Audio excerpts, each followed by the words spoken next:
object, and my thing HBO. of the day was that game. That game's real good. I already played it.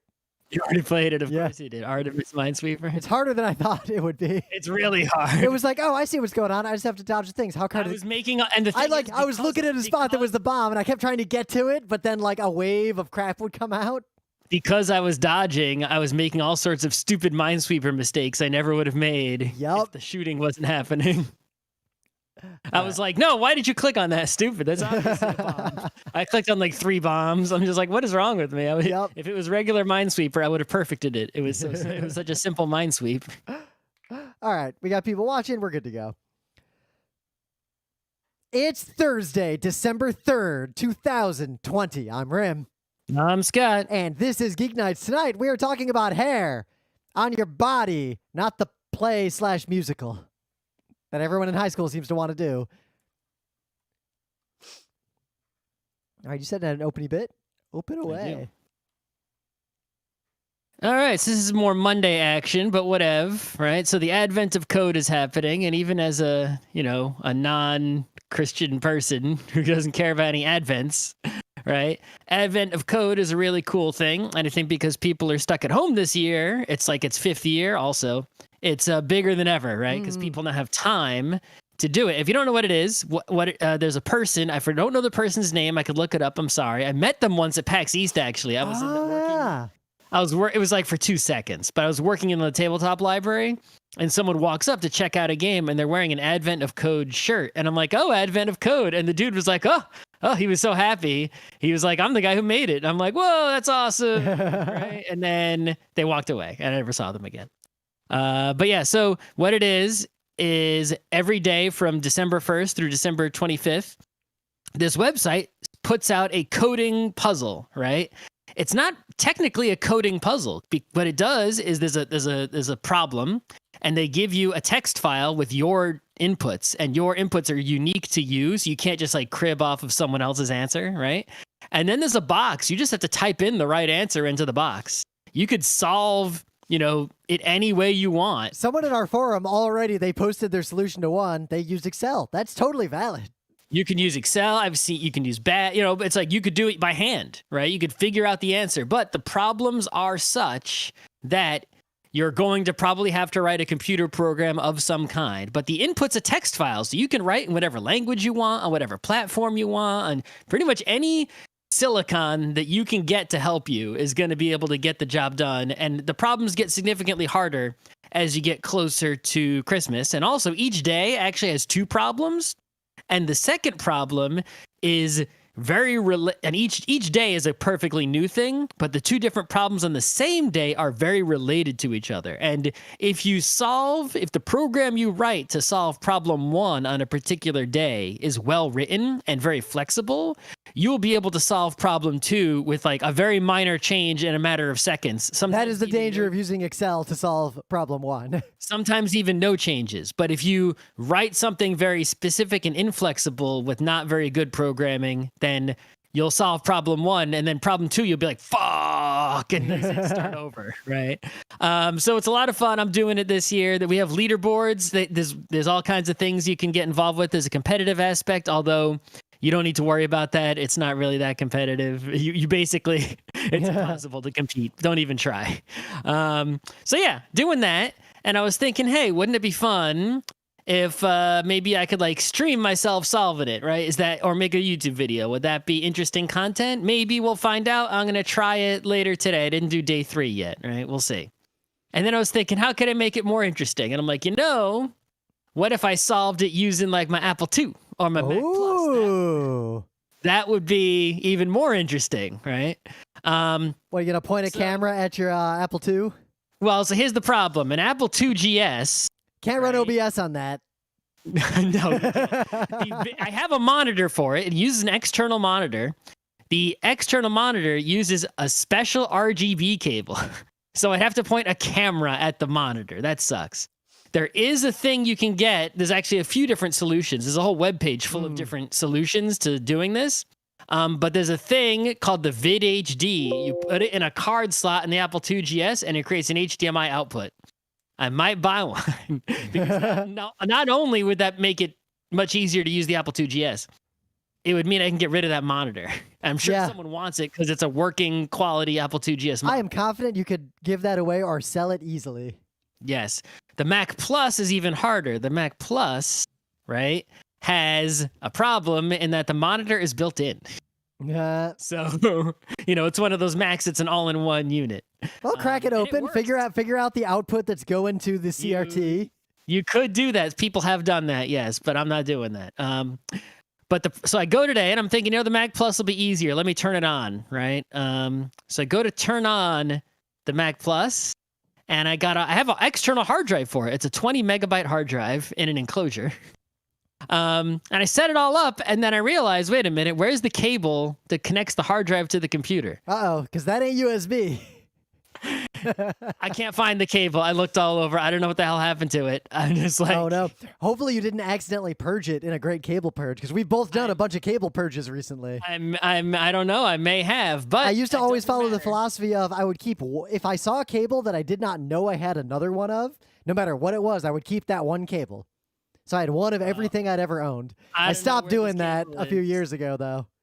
But it doesn't matter because I got another better solution. There's apparently a product I was unaware of until just now. I already ordered it because it was in stock, and these Ooh. things tend to go out of stock. It's called the Floppy Emu Model C. And what it is it's a little board with an LCD screen on it even, and an SD slot, a micro SD slot. And a Ooh, put out connector. by BMOW. I know them. They're cool. Yeah. Big meso wires. Yep. It's got a cable, and that cable goes to an Apple floppy port. And you know what? The Apple floppy port, there's not a lot in common actually between the Apple II GS and the Mac Plus, even though they came out around the same-ish time. But the floppy port is the same. Yeah. So this thing is going to make it real easy to get all kinds of software going on both of those computers, right? And if I get the HDMI thing, I can like keep these computers, use them more than the 0 I've used them in years, right? And I can get rid of stuff. I can get rid of this 20 megabyte hard drive. I can get rid of that monitor. I can get rid of a lot of junk. So, we'll see what's what there. But regardless, come to my Twitch or my YouTube. I'm going to see Discord. I'm going to see what I can do. And if you want to watch me code and solve a simple problem, though the problems will get harder, and we'll see how hard I can go. I've never gone past like day 10. So I've not that I failed on day 10. It's that I just, haven't put in the time. And this year I got a lot of time. So Yep. I feel like this year more people are going to engage with things like this than they previously would, because we're about to hit the very dark times, both psychologically and just it's literally dark outside. yeah, well, it's literally dark outside now. So just for reference, right? On day 2, I stayed up until midnight to start because it's based on who gets it in first. To score points on the global leaderboard, you need to be in the top 100 fastest people to solve your puzzle. I know that coding nicely is just going to make it slow, right? To get your answer. Oh, you got to write software that's hitting this website with curl, and the software you write uses AI to read the text, figure out the problem, and write scaffold code for you. So I coded as quickly. I could have done it a little bit faster, right? If I had really pushed, but a certain reflex to I had to write at least somewhat cleanly, right?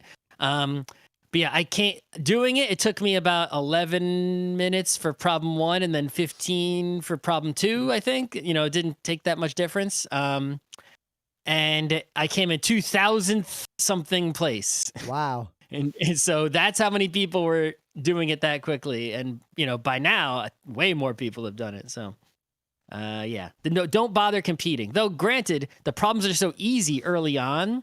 In order to get points in the early days when the easy problems are out, your skills that are being tested are like fast reading, fast typing, right? That sort of thing. Mm-hmm. Whereas I think in the later days when the problems are substantially difficult and take a long time to solve, then those skills won't matter. Your programming skill won't matter. Yeah, like the live stream might be 5 minutes of you just sitting there, and then suddenly you go, aha, and type something. Or an hour. We'll see. Anyway, that's that. Yeah, it's good stuff. So there is actually huge news, and it's lucky that it's on a Thursday, and it's easy just to talk about generically, but this is a game changer for the entertainment industry, and I feel like companies like HBO, like Netflix, movie distributors. There's a lot of people who've been wanting to do something like this for a long time. This has basically been a Pandora's box that's been sitting there for a good 5 to 10 years plus, maybe even. Yep, this is so destabilizing. No one with the power to do this was willing to do it. And I've been just waiting for someone to do it, like, you cowards. And here they go. They finally gonna do it. Warner Brothers will release every single movie that they make and release to theaters in 2021 simultaneously will just be watchable digitally at home on HBO Max for about a month. And then it'll go away, and then it'll come back later, like in the normal streaming stuff. So up until 2020, right, movie companies, the big Hollywood ones at least, if they made movies, they always would release them first in the movie theater exclusively, right? Then they would release them on like a disc of some kind, and then streaming of some kind, right? And the time between the theater and the other wider home release kept shrinking, right? Yep. Well, like in the old days, something would be in the theater. You couldn't fucking see it again for a long time when it was out of theaters. Then eventually there'd be a tape. And then it might be on cable TV with like pay-per-view for a period of time. The last place it would appear would be on actual broadcast television with ads, like sometimes years later. And this was a method by which they were sort of artificially propping up the different platforms on which their content would screen, right? People would basically pay at every step of the way. They'd go see it in the theater. Then they'd want to see it again. They'd pay for a pay-per-view like a year later. Then they'd buy the VHS. Like that was a way to get the maximum money. Right. Well, it was also a way to like keep theaters in business, right? The thinking was, hey, if the theater just has the same movies you could watch at home, why would you go to the theater? Now, the theater would just go out of business, right? That argument was kind of silly back then because the theater experience, especially in like the 70s or the 80s, was just objectively better than the best you could possibly do at home. Yep. We're kind of like 4K TV at home. Yep. So when the internet appeared, nobody wanted to touch this because that changes everything. Internet, modern screens, modern sound systems. That was just that, like Scott said, that was a Pandora's box that would destroy everything we know about this industry, and no one knows what it would look like after that happened. But now what's happened is basically a pandemic has destroyed the movie theater, right? Yep. And thankfully, like, even in places where theaters are open. Being destroyed if it's already destroyed. Yep.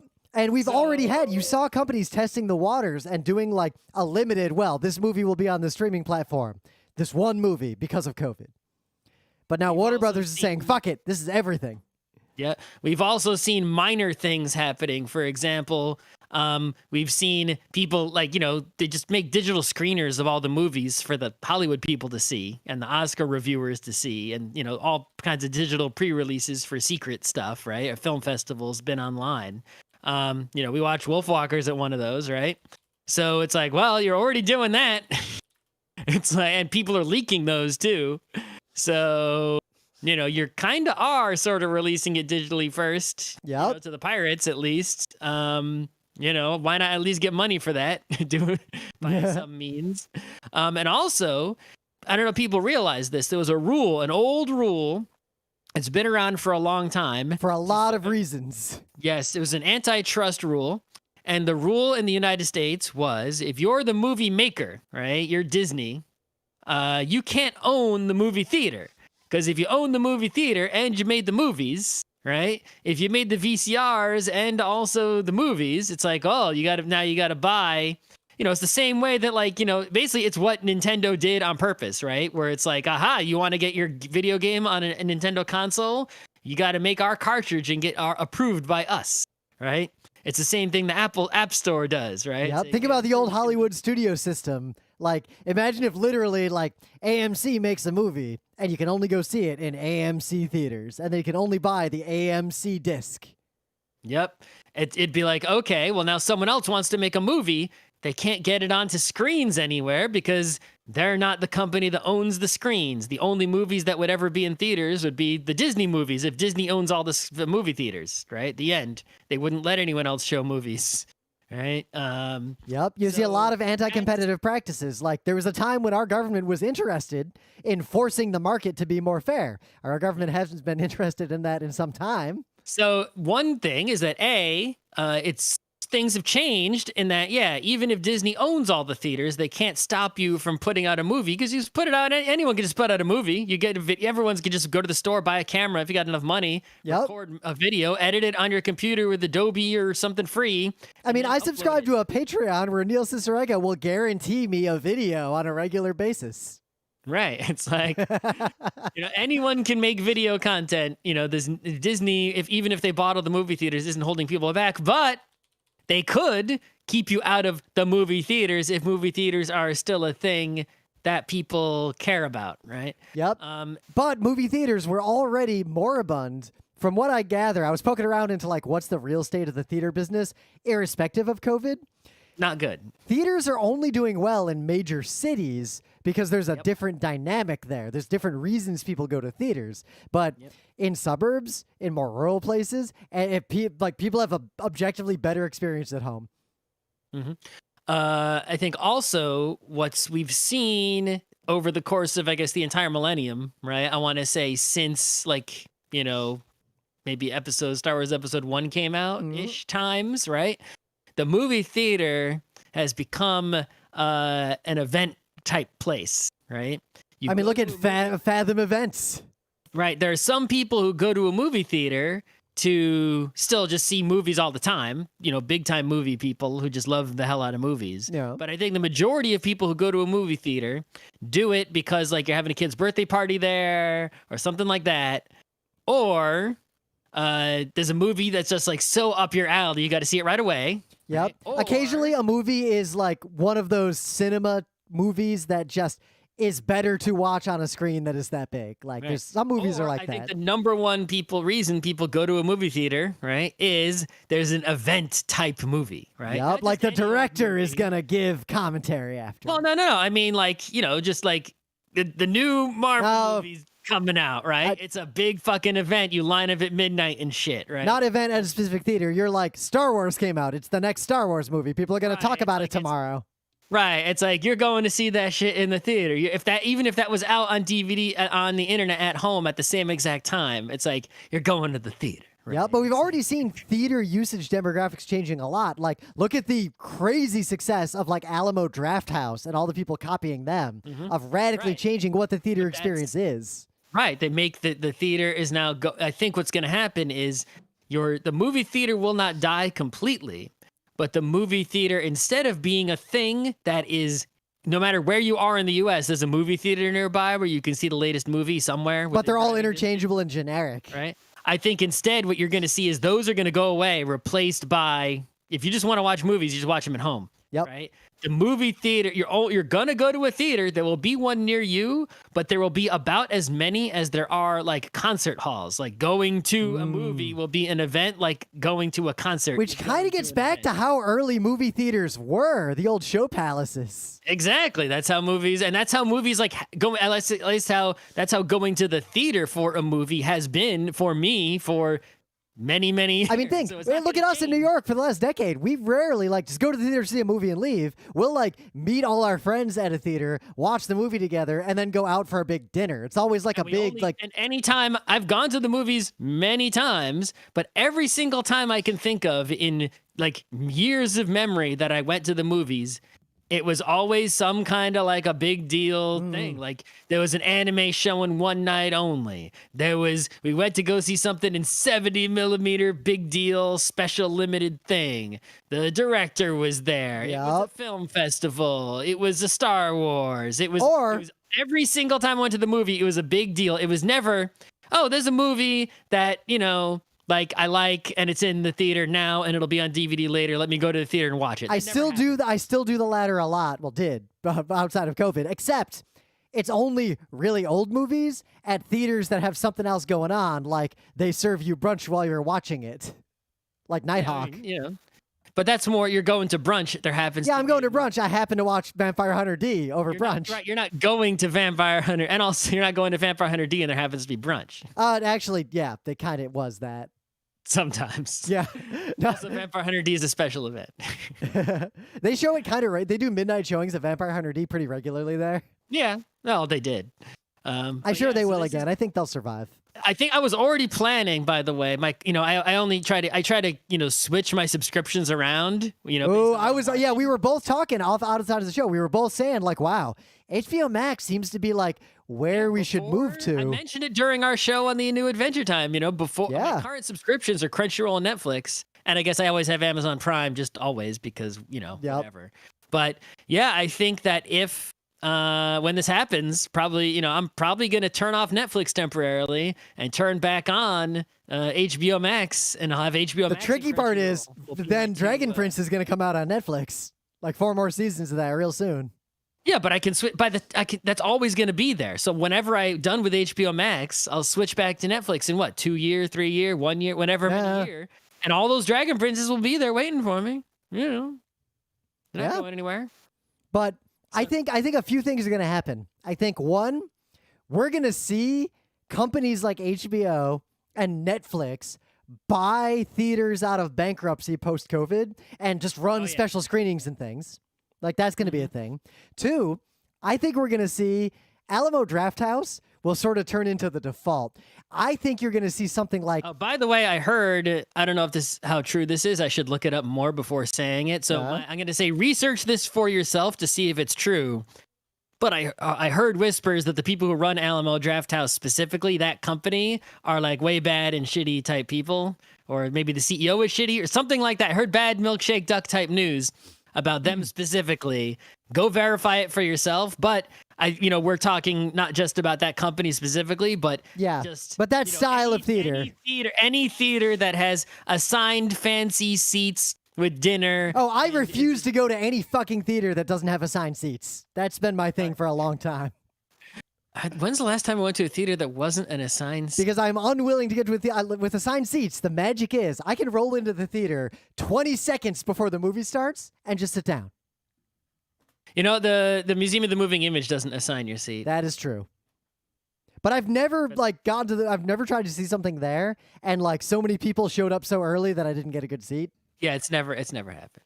But I think there's Japanese style karaoke places where like there's private rooms. I think you're going to see some theaters that are really crazy fancy sound system and good seats and everything, but in smaller semi-private rooms that like groups will get together and watch movies in, similar to how we do karaoke today. I think that is, with the Fathom events thing. I don't know how many people know about that. It's like opera boxes. We're going to get opera boxes for movies. Fathom Events is a company where it'd be really hard if like we filmed a GeekNights thing to get it on the screen in a movie theater, right?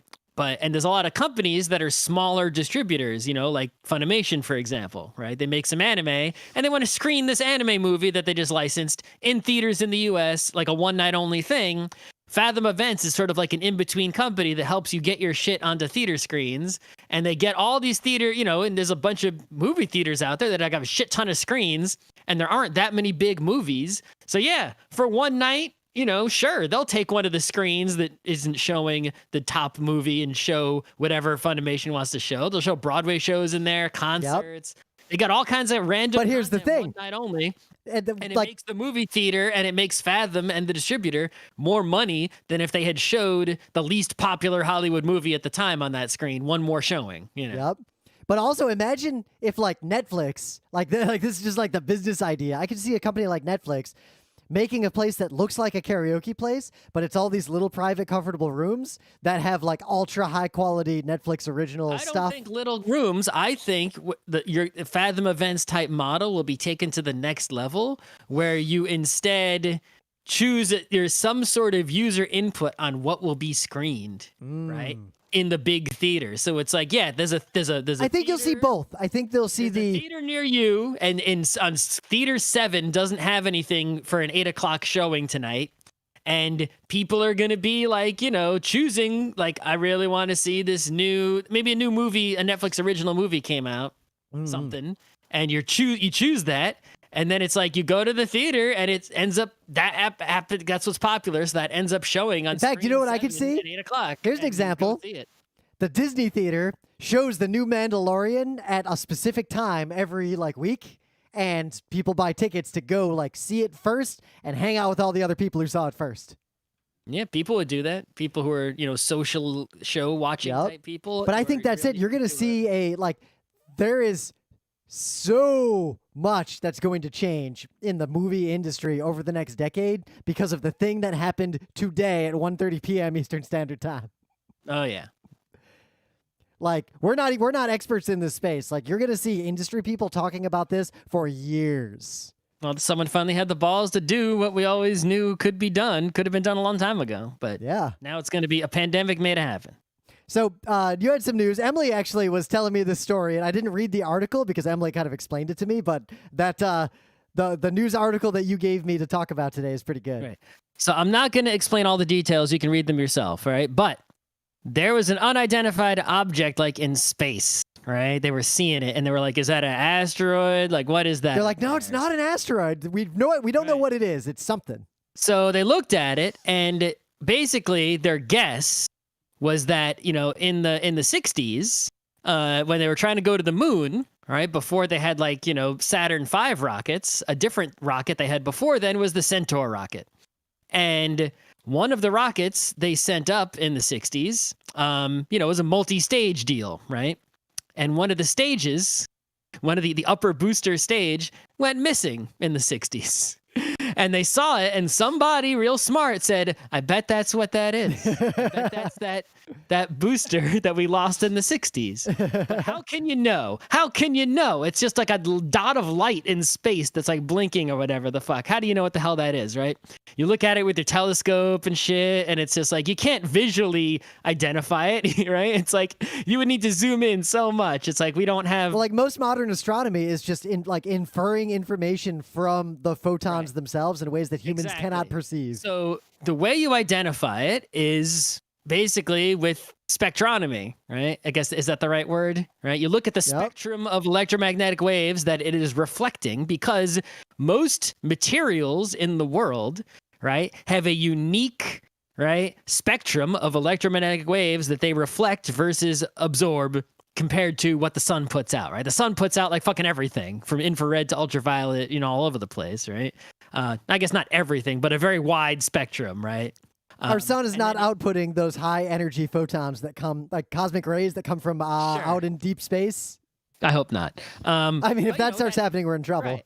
And that light from the sun hits, I don't know, a leaf. And what does the leaf reflect? Well, it reflects the green light in the visible spectrum, but it also reflects, electromagnetic waves in other parts of the spectrum that just aren't visible, right? That's why so many things are green, but they might still be unique if you use like an infrared camera or an ultraviolet camera, or even wider, the widest spectrum you can look at, and you could, by taking a camera that can see all the different wavelengths, pointing it at different objects, you could say what that is with a very high likely, hood of being correct, because objects are really unique, but materials wise, right? So they know what the booster rocket was made of, right? They're like, they thought there was paint on it. They know that this part was made of stainless steel. This part was made of foam, and they can look at it, and they could also point at another known objects that are made of the same materials, right? And compare what they're seeing. And that's how they figured out that, it's almost certain that this is exactly what that is in space over there. So very, very cool science action going on. It is super cool. I always like finding a lost object, right? Like a sunken ship, or, I don't know how many people remember how big a deal it was. It's like, we know the Titanic sank, but like they didn't find the Titanic. Remember that. They didn't find the Titanic on the bottom of the sea until like I was old enough to read. That was all anyone talked about on TV for like a year. It was a National Geographic issue that was like 100% filled with photos of the Titanic from the bottom of the sea. They're like, we fucking found it. Yep. Holy shit. I remember not that long ago they found and that was so big, and it was on Earth. It wasn't even in space, and it took them that long to find it. Remember when I freaked out on GeekNights? It wasn't that long ago when they found the Erebus and the Terror up in the Arctic. Yeah, the doomed Franklin expedition. Finding this is much, not too many people cared about where this was. It's not like there were any people in it. But it was more like, by God, is that the but centaur? Finding this was actually probably much harder than finding the Titanic. It's so small. Plus, they weren't looking for this to find it. They saw a thing by chance and then identified it. So it was a literal UFO. Yeah, if it hadn't appeared, I don't think you would have found this until we had easy go to space rockets. Well, it is with the limited capabilities that humans have on this planet today. If we ever see something in space that we can't explain, it is very important to try to figure out what the fuck it is as fast as possible. Oh yeah. Oh yeah. So in one last little news, so the American election, obviously Joe Biden won, that's not disputed by anyone except crazy people. But we hit a weird milestone. Biden so far has won the popular vote by 7 million, and it's still growing as they continue to count states like New York. This is actually this might be the biggest blowout in modern American history. Well, I mean, it's a terrifying and also good. It's like both sides, right? Because on the one hand, right, it's like if you consider all past elections that have ever happened in the United States for president, this might have been the most important one. Well, Donald Trump got more votes than any previous person, right? Popular vote-wise, there were more legitimate votes for Donald Trump than any president ever. With the number of votes Donald Trump just got, he could have beaten Obama both times, right? Yep. He just got that many votes. But you know what? There's a lot of bad people. Biden got 7+ million more votes than that. There are more good people than bad people. Our system skews it. The election looks a lot closer. Get in a fight? Do you want to have your gang fight another gang when the other gang is 7 million bigger than your gang? But that's why that really underscores especially even if it's 70 million versus 77 million. 7 million is scared. Yep. Or 70 is scared. Well, that could also be 6,999,999 versus 1. Right, but I'm saying even if it's 100 million people in a fight against 107 million people, 100 million people need to be scared. Right? You're not going to win. But that's sort of the news that if you're not familiar with U.S. politics, just to think about, the election was a blowout, except America is set up to ensure that rural votes count a lot more than urban votes, such that the vast majority, the far majority of Americans voted for the correct option. Yet everything was close, and in fact, there are losses at the local level because of gerrymandering and rural overrepresentation. Which goes all the way back to the founding of America when they decided. 200-year-old news. Yep. Is that even news? Is it even news? What do we always say? It's one thing to use a news when sometimes you use a news that's oh, I heard that last month. You're using a news that's 200 years old. Be careful with that news. It's an antique. 250 years old, probably. Right? I think, yeah. Well, the 250-year-old news. Well, remember the Constitution wasn't written until well after the Revolution. We had that whole but the bicentennial was 1970 something. Yeah, which was silly because all you non-Americans, you remember, you might not realize because I don't know if they even teach you this.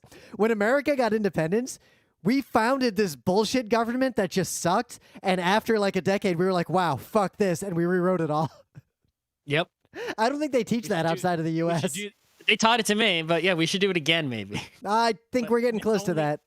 But we had to make sure that, the bad people aren't allowed to participate. Yep. Also, there's a lot of evidence that when the Constitution was written, part of the reason why it ended in the state it did, literally, there's even a big article and an analysis of this. The people who were actually writing it were bored and sick of this shit and just wanted it to be done, and they all just voted to it's good enough. Because they assumed we'd fix it later, and we never did. Yeah, that's why they put in the amendment rule. Yep, and we kind of just stopped using that. They immediately used it 10 times plus right away, right? Yep. They're like, hey, because they were writing it at a literal meeting together in his place. They wanted to go home. And then it just kind of stopped. The last few amendments didn't do much. Yeah. Anyway, things of the day. What do you got? What was my thing today? Oh yeah, so I'm sure you've all played Minesweeper. I think I've had several Minesweeper things of the day, which I think is an overrepresentation compared to how often I play Minesweeper, which is not often.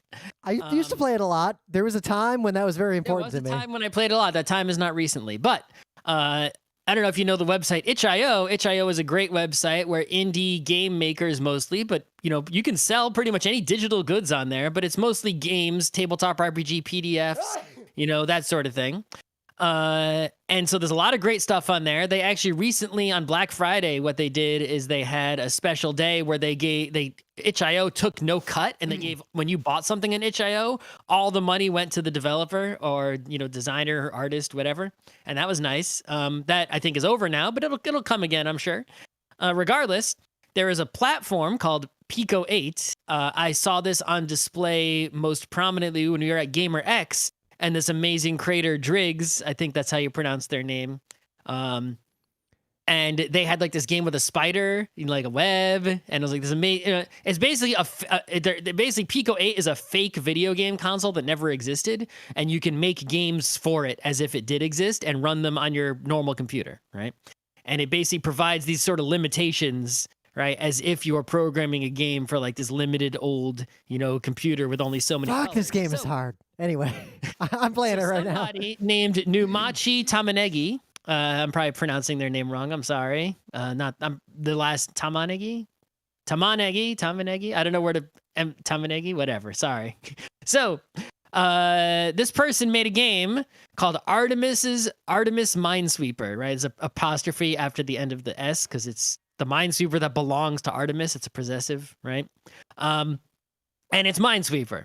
Except there's this character, I presume their name is Artemis. Yeah, it's like a Kraken monster girl. Right, and they're shooting at you as if it is some sort of bullet hell shmup.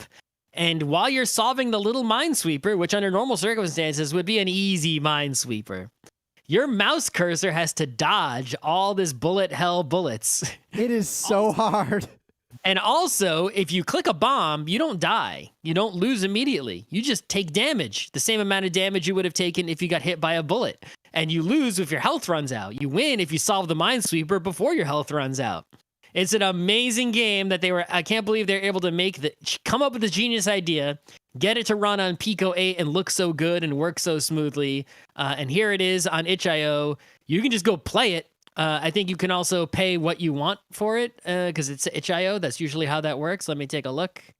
I keep misclicking because I'm trying to I don't even dodge. think you can pay for it directly. It just says download. There's just download links and comments. I don't think there's any purchasing button for this game specifically whatsoever. Let's see. View all by this person. Do they have other games? Ooh, there's Tsunomaki Junken Boss Battle, right? Pico 8 Tic-Tac-Toe, Pico 8 Juggle, which is just it's a game and watch with a guy playing ball. A lot of Pico 8 games going on here. Very nice, Numachi. Follow Numachi on Itch. I have done so. No, So- on Twitter. So I got a real simple thing of the day.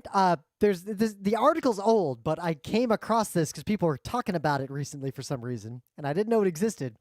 It's a breakdown of the Soviet laser space pistol that was intended to arm Soviet Moonraker? cosmonauts. Like Moonraker.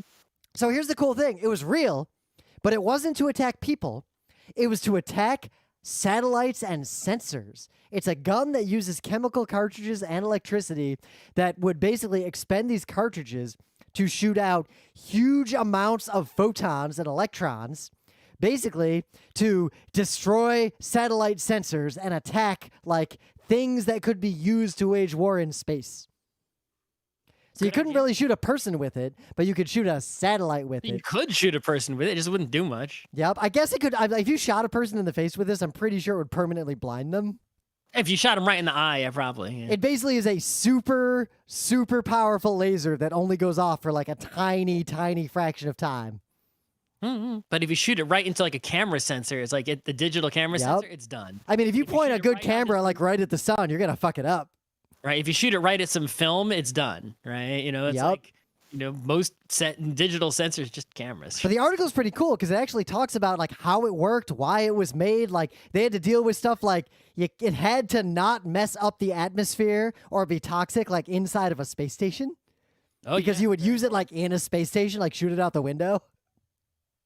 Oh, and you shoot out the window. You wouldn't like go outside. You could also go out and use it, so it also had to work in the vacuum of space. I was gonna say it's like that's why it's full of the chemicals, right? Yep. But you can read the article. I'm not even going to try to explain all the details. There's a lot here, but this shit is fascinating because this was the era where, like, the U.S. and the Soviet Union were very much trying to, like, prepare to wage war in space. But at the same time, they were over-focusing on certain aspects that are today irrelevant, and also kind of, like, they were so close to understanding what modern space warfare would actually look like, but yet they kind of just missed the mark and went off into crazy town. Both them and us. Yeah.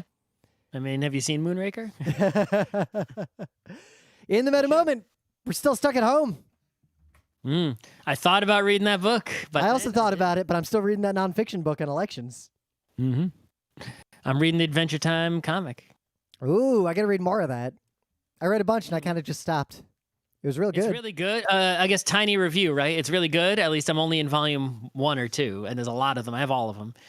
But it's very like when you read comics, they're usually fast to read. Like manga is like the fastest to read. It's like whoosh, right? This is slow to read. It's kind of wordy, and it's the wordy. It has a lot of words, and there's also like tiny words at the bottom of some of the pages that are hidden. You want to read those too. It's funny because the My Little Pony comics. We're slow to read too, but not because of the words, because of all the weird, fiddly little details in every page. Yeah, exactly. It's like you read an old Stan Lee comic and it's got a bunch of words, but those words are corny words like I hit you, you little guy, and explain a science, explain a science, explain a science. That's why such and such is such. I'd read an X-Men floppy in like 60 seconds. Right. The words in here are not corny words. They're Adventure Time dialogue, right? It's just jam packed. So it takes a while to get through a volume. So there you go. All right. So yeah, join our Discord, hang out in the live streams. There's people rocking in here. There's actually a thriving conversation happening in parallel with the show right now. We're going to try to make some content. I've done a little more work toward the next Utena analysis episode. I've started cutting out clips of episode 17 of Utena. And we realized we've never talked about hair on Geek Nights except once. On December 15th. We have, and the video was deleted, or the episode was deleted by somebody. On December 15th, 2005, we did an episode. It's one of our earliest shows. Yep. We did an episode on shaving because we had both decided to get real safety razors and stop using the Mach 3s to save money. And we've saved a lot of money and had better shaves. I had saved 20 or 15 years. I had saved almost $4,000 because I was keeping track of like how much money I saved. And after it hit like $4,000 and I just stopped counting. And that was a long time ago. I changed my blade like once a week. That blade costs like 2 cents. So we're not going to talk about shaving necessarily. But everything we said 15 years ago, we were right. Yep. Safety razors are just they are superior in every fucking way. If you're using any sort of like, Mach 3 chic Gillette bullshit that costs a lot of money, go back and listen to that. You got to shave the old-fashioned way with the cheapo blade. But not the oldest fashioned way. Straight razors do give a better shave. So they do give a better shave. I'm not going to say they don't. Like they are. But you'll cut yourself. Or you'll get good at it, but it's a skill you have to learn. And then you have introduced to your morning routine a real element of danger. Yes, the point is safety razor, brush. You're going to have a way better shaving experience and shaving life and save a shit ton of money. It's better and cheaper. How often is that true in life? I bought a new puck of soap when I moved to New York City. I replaced it last year. So I recently, like within the past month, opened the 3rd tub of shaving soap that I bought. Oh, you still use the pre-whipped stuff, right? Yeah, since 2005, I guess, right? So 5 years per tub. Yep. I went a little deeper. I went to puck of just hard soap. 9 years is about how long one of those will last. So there you and go. I didn't replace it because it was gone. I replaced it because it got disgusting. I started like holding it under hot water. to like You can rinse change it. up the smells when you do it a little more frequently. Yeah. I did want to change up the smell too because it was the same smell for a decade. So, Right, exactly. but The now one we're at your talking house about is pretty good. all hair except shaving. But I guess we'll talk about it face hair, Hey, just we're not talking the. about head hair. We're not talking about chest hair, back hair, pubes. We're not talking about that. We We're talking need about those head hair. future Thursday episodes. That's right, head hair only. Yep. Right? Because So Scott and I, I used to have head hair, believe it or not. Scott I had did. a lot. In fact, funnily enough, today Scott found on a floppy disk a bunch of pictures of us in college in the year 2001, and Scott looks like 20 years younger. And there weren't any pictures of me in I was that. 20 years younger, though. Yeah, but I looked at a picture of I myself was from 20 that years same younger. I era. was 20 years younger. I pretty much My looked the 2 same. train's already gone, you pieces of shit. I bought a 3 train. There weren't that many left. Fuck Well, you. it's a good thing I have 1 3 train per company. Yeah. I thought I would get to run one more time, though. If the 3 train, wait, are the 2s rusted? Yeah. Oh fuck, I'm in trouble. Yeah, good thing I'm not. You are is gonna have to merge. We're playing a train game. We're playing 1817. God damn it! I was hoping I'd get to run one more 2 with my I J. was hoping I get to run one more time, even though I don't need him. All right. Anyway. But over the years, Scott got balder and balder, and I pretty much stayed the same. Now I'm thinning because I'm old, but still got long hair. And we inverted, and Scott is completely bald, and I have long hair. Mhm. And it's funny when I look at our YouTube videos because a lot of people who watch our YouTube videos have no idea GeekNights exists. Like, there's a weird segment of like game design people who just find our videos and watch them and interact in YouTube, but they always refer to us as long hair guy and bald guy. That seems accurate. Yep. And there was a comment that was posted 2 days ago that was really funny. It was on an old panel we did. It was on one of those ones from like PAX East 2010. And the comment was, the bald guy is way too mean to the long-haired guy. Oh, no.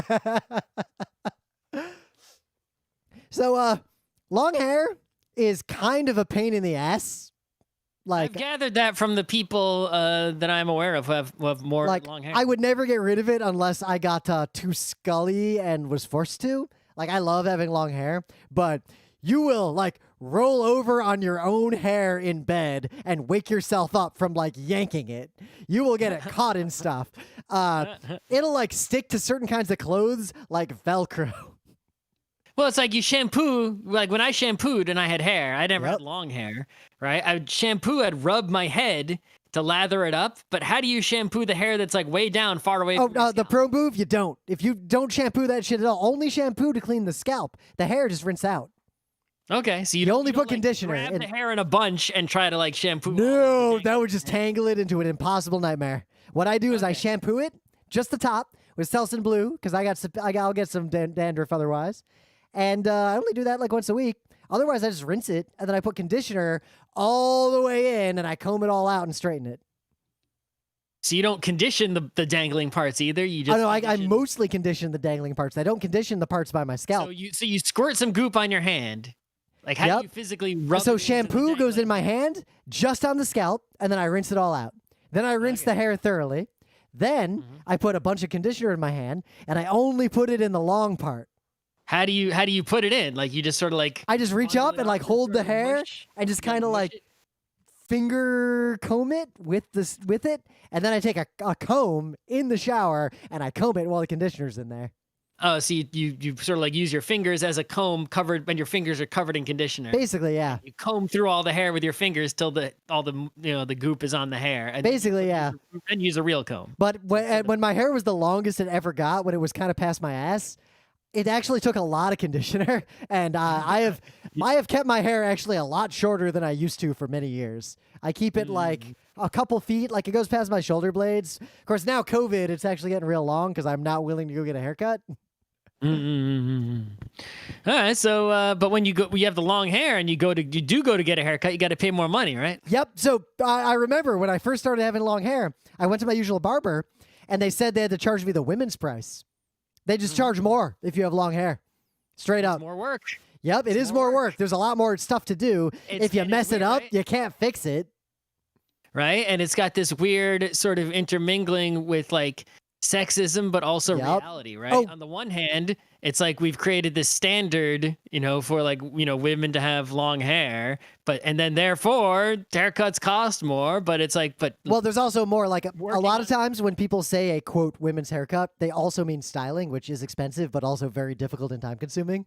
right. But it's like, and it's also difficult times. It's like these beauty standards and all these things are getting in on there, right? What's cool though is the But barbershops relating to actual, economics, right? Yep, but Making it some cool cost things more I've to noticed be, in New York City, a lot of the barbershops I go to, they don't gender it anymore. They're not like, oh, women's price, men's price. They're like, this kind of hair is this price, this kind of hair is this price.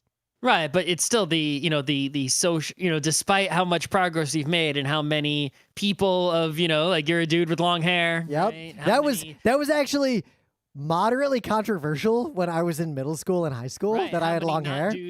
How many not dudes have short hair? Plenty, right? In fact, when I was in middle school, some switch it up people, all the time. I remember there were people who had a problem with the fact that I had a pierced ear as a man. Sure, but That wasn't that long ago. Right. The majority beauty standard is still, right, long hair on, people who are women, and The craft shorter is hair on different people who are too. not. There's a thing that I learned a while ago that really explained a lot of nonsense. There is a problem that men with long hair have that women with long hair do not have when we talk about biology, and it's specific to the hair on the bottom of the neck. In a male body, like a genetically male body, usually that hair isn't the same as head hair. It's beard hair. So it won't grow as long as your head hair. Mm-hmm. It'll grow to a certain length and kind of give up. Also true if you were a trans man and you were taking testosterone, would that change that hair? I think it depends on. Testosterone and hair are pretty linked, right? It is, from what I've read, it depends on when you transition. There's a bunch of factors and it gets complicated. Mm-hmm. But for me, what that means is I have long hair and I can just tie it back, except the hair on the bottom of my neck will only get as long as the maximum length of my beard and never longer. So I can't tie it into a ponytail. So there's this like frizz back there that I have to get styled and buzzed like regularly or my hair looks really messy. Mm-hmm. It's a giant pain in the ass. I can't do it myself. And even if like I asked Emily to do it, if you mess that up and like buzz too much into the long hair, that'll be a problem. That'll take like 6 months to grow out.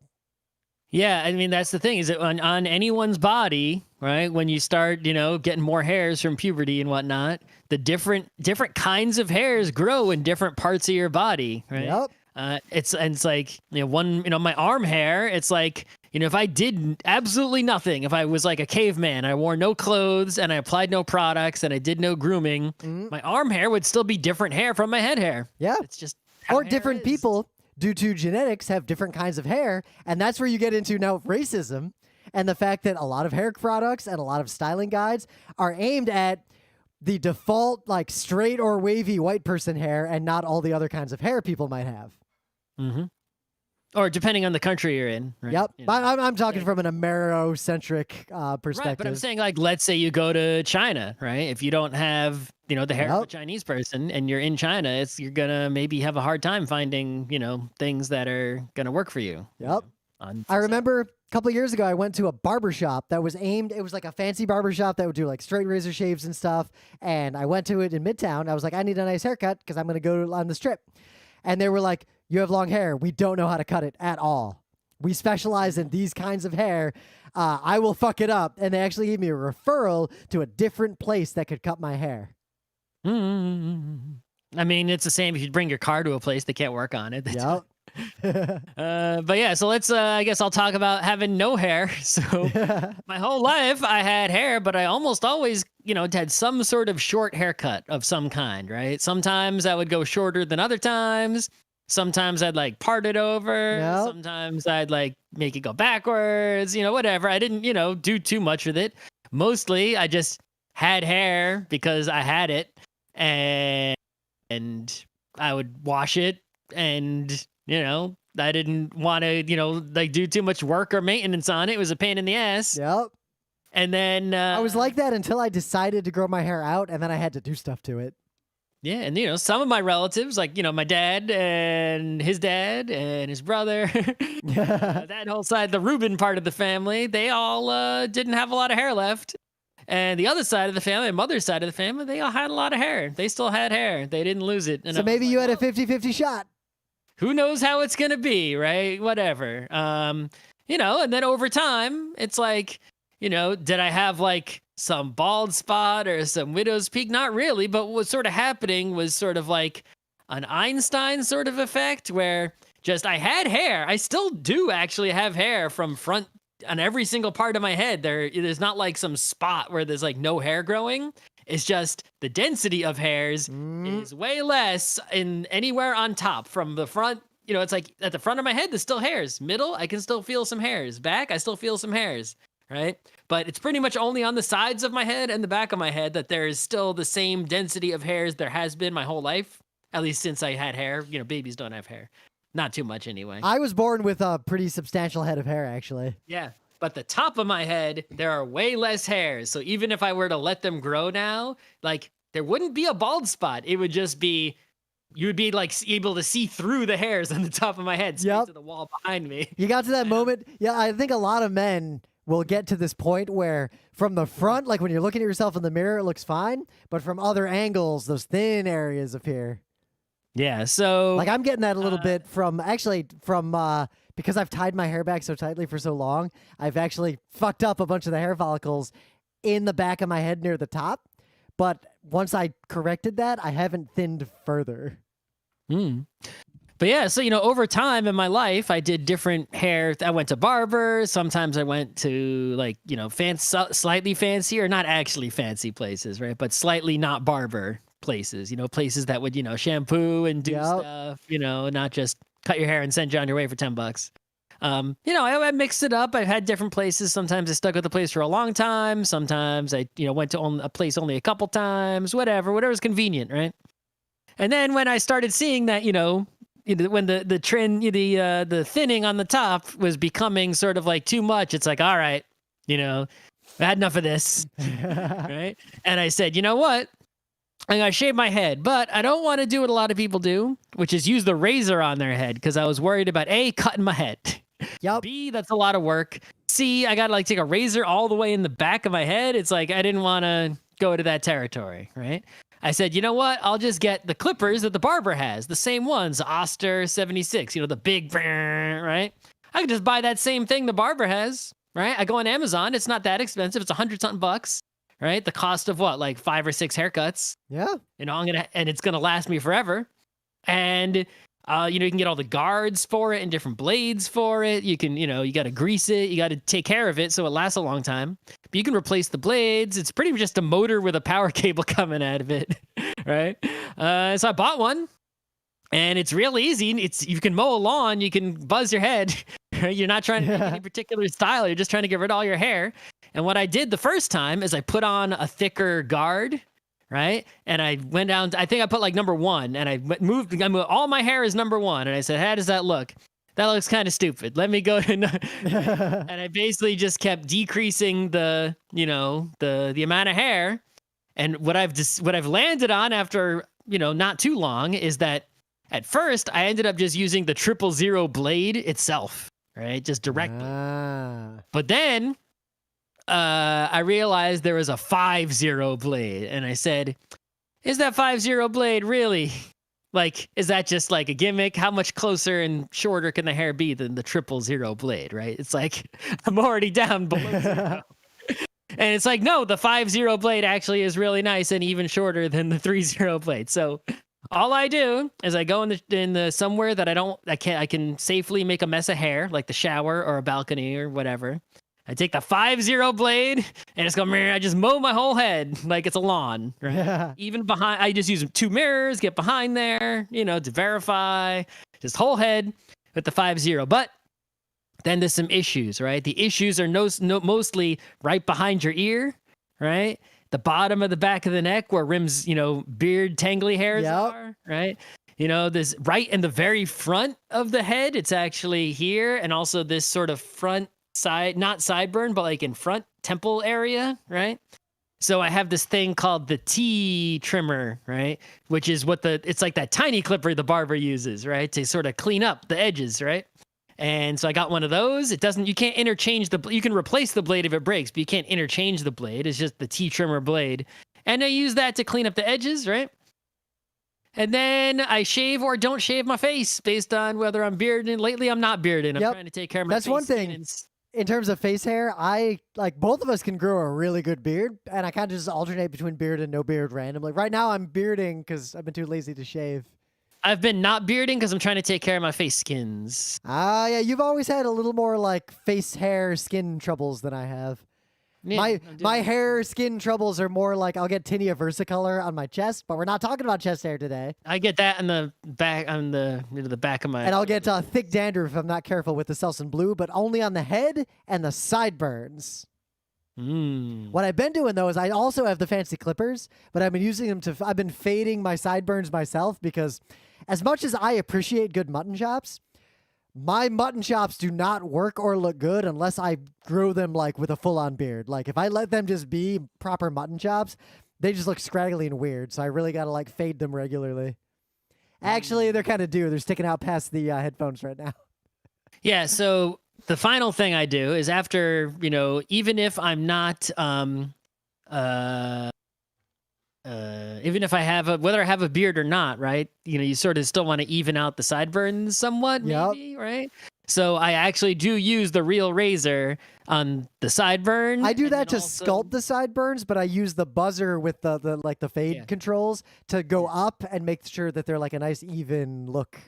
And sometimes the T-trimmer doesn't do a great job behind the ear, so I'll even take the razor behind the ear a little bit, right, to try to get that action. And then that's it. And then it's like I look like a bald person. And my alternative is to look like Einstein, right? Or just hair coming out the sides only. Maybe I'll do that when I'm an old man. It'll be fun. For a Halloween costume or something. I don't know. You could definitely pull off a full-on Aramaki. I still say you should do it. Yeah, exactly. Aramaki, same Einstein haircut. Yep. Dr. Wiley. Dr. Wiley, same haircut. Yeah, exactly. You know what? When we're old, you will be great at cosplays. Those three cosplays. Einstein, Dr. Wiley, and Aramaki. Or all Saitama. Those are my 4 cosplays. But yeah, no, so the main thing, though, is like when you don't have hair at all, right? Or at least when you have this few little hair on your head, you enter a whole new world of benefits and consequences, not all of which were obvious at the beginning. So benefit number 1, don't got to spend money at the barber. You know how much money I've saved? Not talking about the razor money anymore, right? Every time I went to the barber, I was spending, even if it was a cheap barber, $15 plus tip, $20 plus tip, something like that. Cheap barber. Now I'm paying $0. I bought the clippers once. The end. I don't have to buy anything else. I bought all this stuff like lubricants and whatever. I have a spray can of like this spray cool whatever. Like you spray it on the clipper before you use it. Barber does that too. That one can is not empty. I've had it for how many years? I don't even know how many. It's still going. I have a tube of like blade oil in a bottle. It's a bottle of blade oil. It's never run out. It's still very, very full. It's like I don't think it's gonna run out maybe ever. Who knows? Just stuff like that, right? The worst thing that's happened is one time I dropped the clipper and I broke the blade and I had to buy a new one for $20. So the cost of a single haircut if I happen to drop the clippers and break the blade, right? A major con I've noticed for you though is you get cold way easy. The 2 major cons of having no hair. So having no hair temperature-wise is a pro and a con. The pro is like biking in the summer and a cool breeze comes through and it's not even cool breeze through your hair. It's just, right? That's a lot of the reason how come I can stand the heat and bike when it's like 90 degrees out. I gotta like tie my hair up into a bun to keep it like off the back of my neck while I'm biking in the heat. Yep. But of course, I'm very, very cold all the time. I gotta like bundle up in the winter, blankets, coats, hats. Hats are huge. Very important to have the hats going on, right? But the other con, besides being way cold, is sunburn on the head. Despite, having learned that lesson more than once, I've still gotten sunburn on the head. I think the secret lesson is bike helmet does not stop all sun from getting through.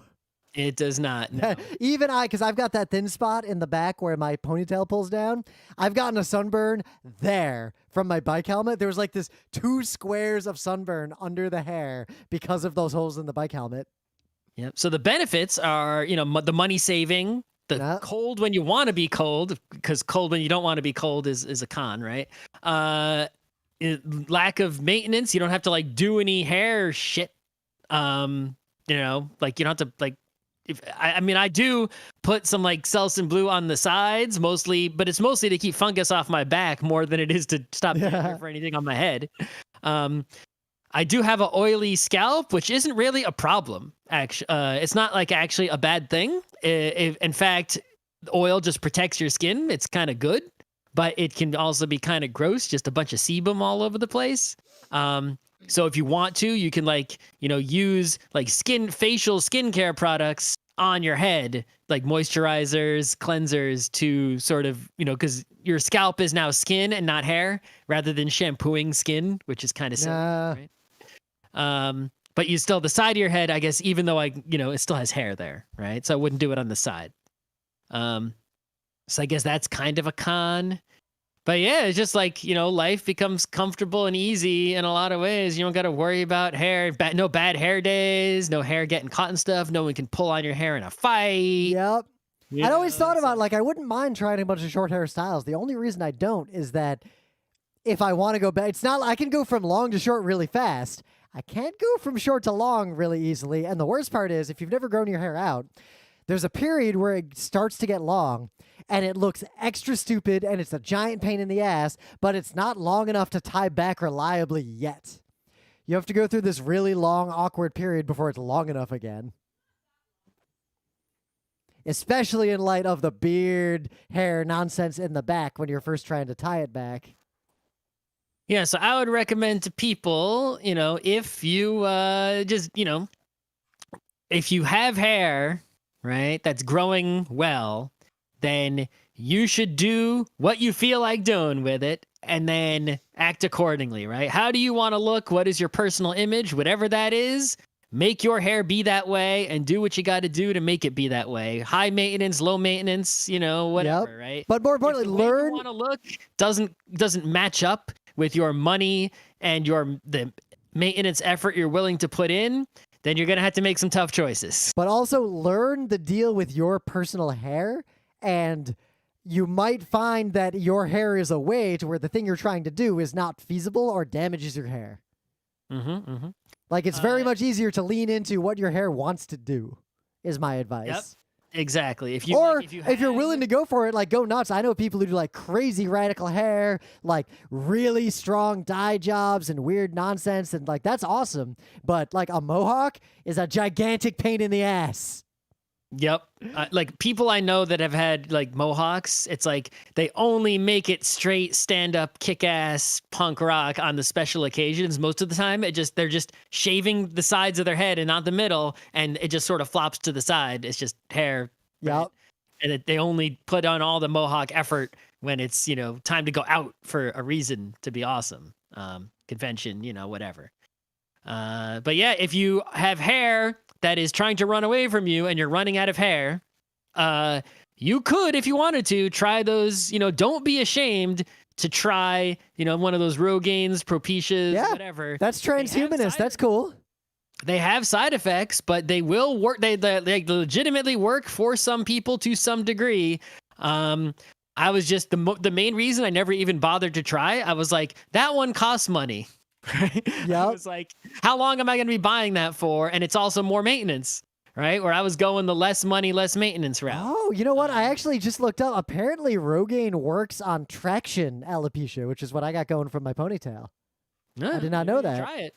Yeah, we'll see what happens. It doesn't have the same side effects because male pattern baldness is caused by, like, baldness is a whole field. There's like a lot of different causes. Testosterone is tied to it. Tying it back is tied to it. Hair trauma is tied to it. It's complicated. Yep. They're wearing hats too tight over long periods of time can cause certain kinds of baldness. Yep. If you want to dye your hair, either because you just want to have awesome colors or because your hair is going gray, go for it. Just keep in mind that money maintenance effort thing going on. Yep. Or if you have very dark hair and you want to dye it strong colors, you're going to have to lighten it first, which will damage it and make it more fragile. And then you run into situations. Yep. But if you are running out of hair and you don't want to try to bring it back, right?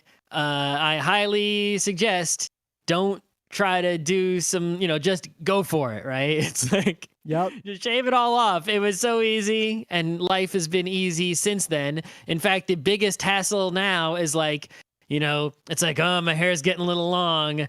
I don't really want. It's like it takes like 20 minutes or so to shave my head. It's like do I want to do that? It's almost like a chore, like cleaning the dishes. Like I don't want to. Yeah. Oh, lol. I was just Googling. I found some medical sites that say Rogaine works for traction alopecia and other sites that say it does not work for traction alopecia. So, I think you just gotta. It's over the counter, so buy it. I remember when it came out, and like every ad on TV was Rogaine with minoxidil. It's like just try it and see. I'm not gonna. I can't speak. To any experience with it. It's just like I will say I know someone. If you really want hair and you don't have it.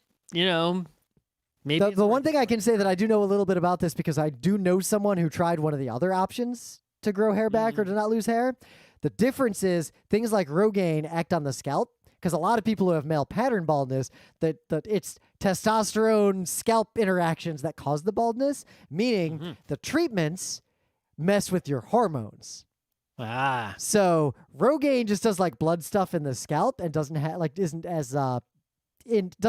have as many of these side effects. But the person I knew who took Propecia had significant sexual side effects and chose to not continue. That is very common. So if you're gonna do something about hair loss, why couldn't it have been like, why are human bodies made that way? Why couldn't it have been such that it caused positive sexual side effects? It's always negative ones, right? Well, you can get a 2-for-1, Viagra, Propecia, same thing. But you realize grow that your hair and grow your junk. Same. Probably the only thing that pharmaceuticals are trying to find more than cures and treatments and vaccines for COVID is trying to find something that is both a sexual enhancer and causes head hair to grow.